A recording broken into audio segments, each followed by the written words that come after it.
Hey everyone, welcome back to our channel TDS Forensics. So here we are with the part 2 of branches of forensic sciences. Here we are going to deal with some of the important branches of forensic sciences which has not been studied in our previous video. Hope you like it.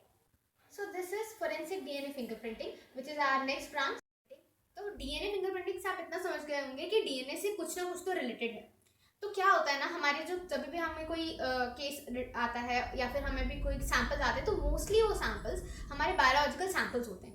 अब biological samples has this one benefit जिसकी हम उससे DNA extract कर सकते हैं, उस DNA को study कर सकते हैं और उसी डीएनए की हेल्प से हम सस्पेक्ट को क्राइम सीन से लिंक कर सकते हैं. So DNA is one of the most important aspect in case of forensics because DNA is something which is helping us to directly link the suspect from the crime scene to the case. तो हमारा DNA कहाँ use होता है. तो जैसा कि आपने देखा ही होगा कि आजकल सेक्सुअल असॉल्ट के केसेस, रेप केसेस, यहाँ तक कि पैटर्निटी केसेस कितने कॉमन हो गए. तो हाँ, डीएनए की हेल्प से ही हम उन्हें स्टडी करते हैं and we can identify what we want और what are the desired results we form.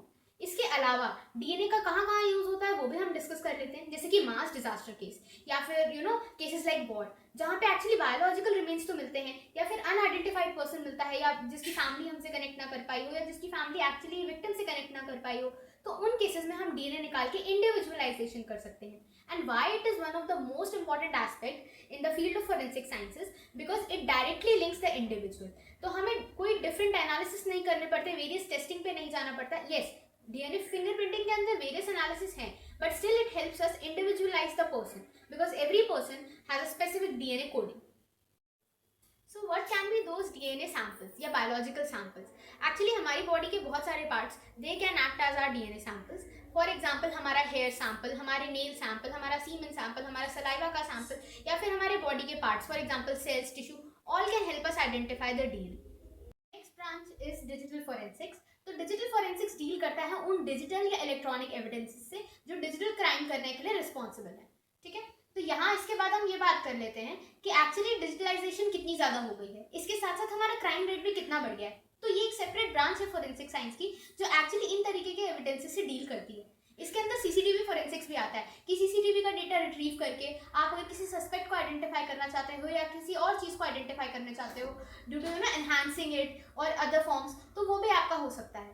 इसके अलावा हम किन किन चीज़ों से डील करते हैं, हो सकता है डेटा रिकवरी से भी हमें डील करना पड़ता है. रीजन बिहाइंड कभी कभार हमें डिजिटल एविडेंसेस मिलते हैं सच एज यूएसबी मिल गया, हार्ड डिस्क मिल गया, पेन ड्राइव मिल गए, तो वहाँ से आप डेटा कैसे रिट्रीव करेंगे. तो डिजिटल फोरेंसिक्स इन सारी चीज़ों से डील करती है. इसके अलावा दूसरे तरीके के क्राइम्स भी होते हैं. डिजिटल एविडेंसेस जो हमें मिलते हैं उन्हें हमें कोर्ट ऑफ लॉ में प्रेजेंट भी करना पड़ता है. तो उन सारे केसेस में digital forensics plays a very important role. तो let us move on to our next topic.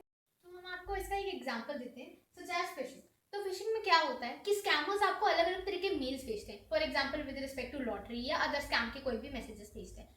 और उस केसेस में आप क्या करते हो कि आप उसके केस में फंस जाते हो and you get involve in such a crime. तो वहाँ पे फिशिंग का यूज होता है. उसके अलावा दूसरा होता है stalking, but this is not a normal stalking, this is cyber stalking कि आप किसी सोशल मीडिया प्लेटफॉर्म या वेरियस प्लेटफॉर्म्स पे उस पर्सन के डेटा को या उसको देख पा रहे हो या उसके बारे में जान पा रहे हो. तो this is all about our topic digital forensics. So our next branch is forensic physics. तो फोरेंसिक फिजिक्स इन सारी चीज़ों से डील करती है कि कौन कौन से फिजिकल एविडेंसेस हैं जिसकी वजह से हम सस्पेक्ट को क्राइम सीन से लिंक कर सकते हैं. तो बहुत सारे ऐसे फिजिकल एविडेंसेस हैं जो हमें क्राइम सीन पे रिट्रीव हो सकते हैं. हो सकते हैं कि हमें वहाँ पे टायर मार्क्स मिल जाए, हो सकता है कि मान लो अगर किसी टाइप की टूल मार्क इंजरी है कि या किसी टूल से स्पेसिफिक पर्सन पे हमला किया गया है, तो वहाँ पे हम उस टूल मार्क के पॉइंट्स को देख के बता सकते हैं कि what can be the tool present. या इसके अलावा अलग अलग टाइप की इंजरीज हम बता सकते हैं. या फिर अगर किसी तरह का एविडेंस है, जैसे ग्लास एविडेंस है, किसी तरह का पेंट है, किसी तरह का सॉइल है, तो हम आइडेंटिफाई कर सकते हैं कि ये पर्सन कहाँ का होगा.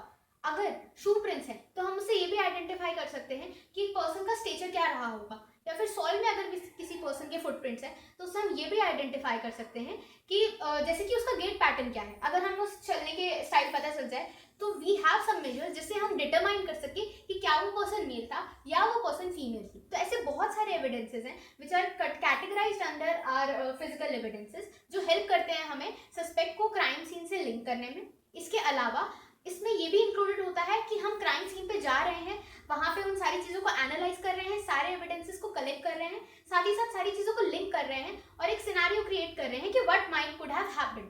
तो इस चीज़ को हम क्राइम सीन मैनेजमेंट भी बोलते हैं और इसके लिए एक specific chain of custody form होती है. सो So we will be dealing of all these things under forensic physics.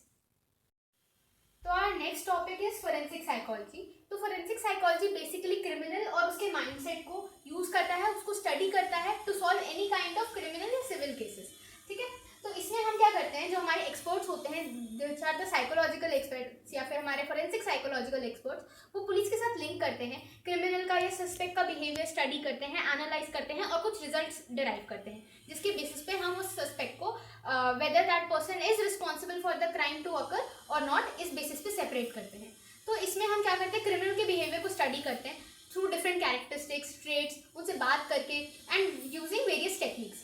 इस टेक्निक में क्या क्या इंक्लूड होता है, चाहे वो नार्को एनालिसिस हो, चाहे वो ब्रेन मैपिंग हो, चाहे वो पॉलीग्राफी टेस्ट हो, तो ये सारे टेस्ट होते हैं जिससे हम बेसिकली क्रिमिनल का बिहेवियर जज करते हैं और उसके बेसिस पे एक रिपोर्ट बनाते हैं which is helpful in solving any kind of criminal cases. तो forensic psychology deals with such things. And इसके अलावा we are moving on to our next and our last topic, fingerprint analysis.